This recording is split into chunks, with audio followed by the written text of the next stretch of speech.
This is the sound, as in the words her, work and learn. The sound is normally spelled with the letters ER, as in the words person.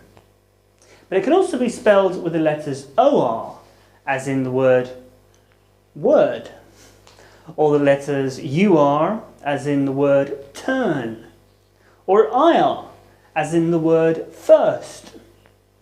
So, like with all vowels in English, the spelling can be very inconsistent, as you can see. And you'll always find alternative and unusual spellings of the vowel sounds. It's one of the most difficult things in the English language, but you just have to learn it. Not many words start with this sound, but one important one that you should know is early. Here are some words that have the sound in the middle. Service, world, girl, and research.